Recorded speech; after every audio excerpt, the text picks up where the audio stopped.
Joining us now, NBC News Chief White House Correspondent Peter Alexander, NBC News Foreign Correspondent Danielle Hamamdjian, and former U.S. Ambassador to Ukraine Bill Taylor. He's a distinguished fellow at the Atlantic Council's Eurasia Center. Peter, I want to go to you first. What's the latest on preparations for the Putin-Zelensky summit, considering the Kremlin is now slow-walking it?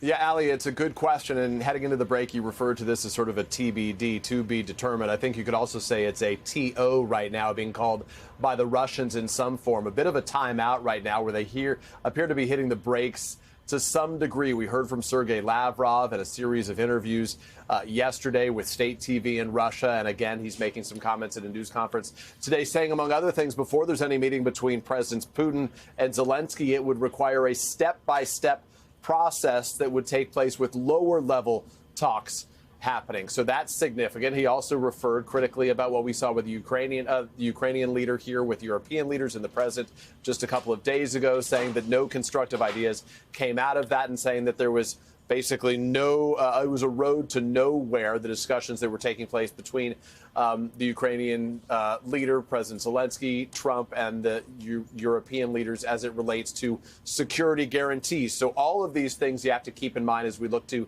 the potential for any meeting to take place. The White House still is bullish on this. We heard from Caroline Leavitt, the press secretary, saying just yesterday that in his call this week with Vladimir Putin, the White House says, agreed that he would meet with Zelensky. The Kremlin, again, notably has not said as much. But if this meeting is to take place between those two, as you note, a senior administration official tells NBC News, among those places they're considering right now, Budapest, Hungary. Viktor Orban, the Hungarian prime minister, has a close relationship to President Trump, also particularly close to President Putin. And separately, Geneva, Switzerland.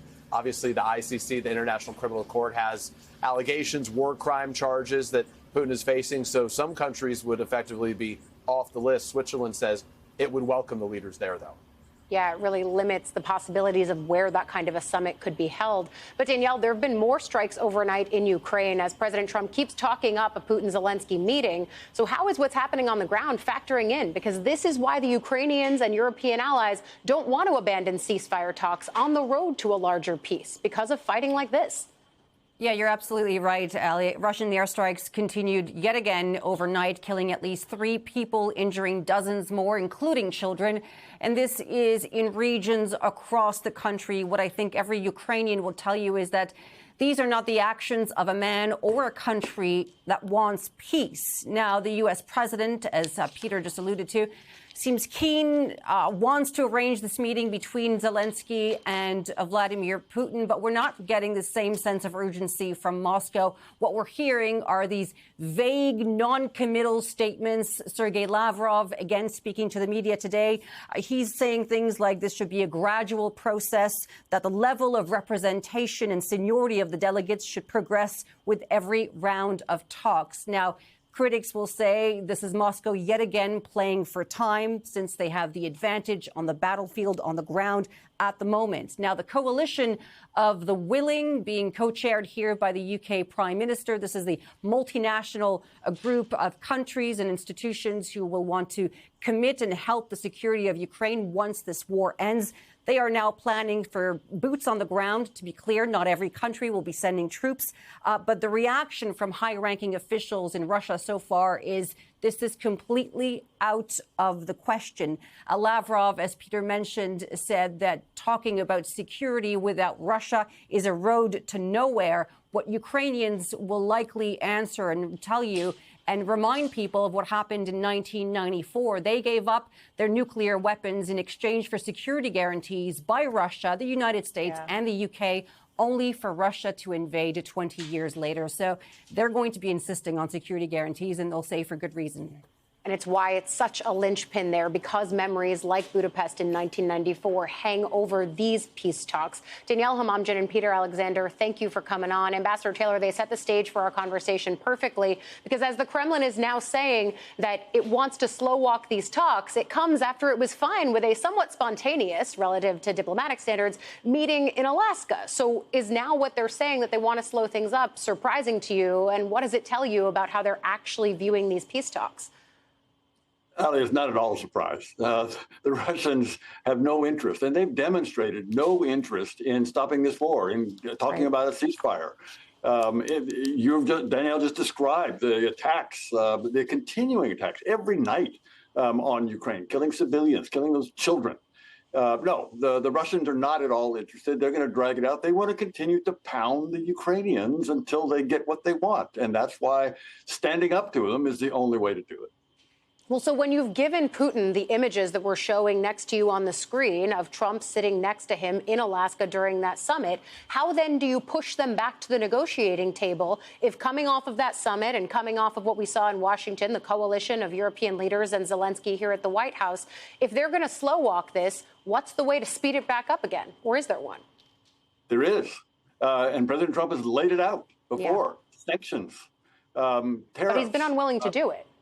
Well, no, he's actually done some. He's put some tariffs on the Indians for buying Russian oil. So he's He's taken that step. He's threatened others. He should make good on those threats. Ali, you're exactly right. The only way to get Putin to the table is to lean on him, put pressure on him. And that takes two forms, economic and military. And the economic side, you need to keep putting the pressure on the tariffs, on not just on India and China, but also on Russia. Hurt their economy, squeeze their economy, but also provide the weapons to the Ukrainians. Demonstrate that we're going to support the Ukrainians in their fight against the Russians. That's the way to get Putin to the table. Yeah, that speaks to the larger issue here of security guarantees and the way that the president has talked about them, specifically taking off the table that U.S. troops would be involved there. He did sort of leave on the table that there could be an air component to it, though, from the U.S. But what does it mean to have given that up at this early point in the negotiations? Well, actually, that hasn't been on the table for a long time. The U.S. troops, boots on the ground, has not been on the table for a long time. No, what really is a change is that the president has said, we're going to participate. He hadn't said that before. He hadn't said that we're ready to participate in a security guarantee or support of the coalition of the willing. That's new, and that's good. And the air component is really important. That's going to be a big way that the coalition of the willing can do what it needs to do, which is deter the Russians from attacking again. So that's a big thing. But the Russians have no say, should have no role in this discussion. There's no reason to ask the Russians if they will approve of a deterrent force in Ukraine to keep them from invading. You know, the Russians, of course, are going to say they don't want that. We don't ask them. They don't get a vote. It's not interesting what their view of a security guarantee is. I want to stay on the security guarantees issue because we're going to see NATO military officials and U.S. officials meet today to discuss that. What kind of guarantees will Ukraine need in order to get to a place where a deal can be reached? Ali, you referred to the Budapest Memorandum of 1994 when the Ukrainians, for a piece of paper, for a promise, gave up the third largest nuclear arsenal in the world. They're not going to do that again. The Ukrainians want hard security. They want troops. They want troops on the ground. Coalition of the willing. As you say, all 30 of the coalition of the willing don't have to put troops on the ground. Some do, and some are ready to do that, apparently. Apparently the French, the British, and the Estonians, the strong, brave Estonians, are ready to put troops on the ground as well. And as we've just talked, the Americans are going to put up some things like air, probably intelligence, logistics. There's a way to do this, but that's what Ukrainians need in terms of a security guarantee. Something hard, something concrete, not a piece of paper.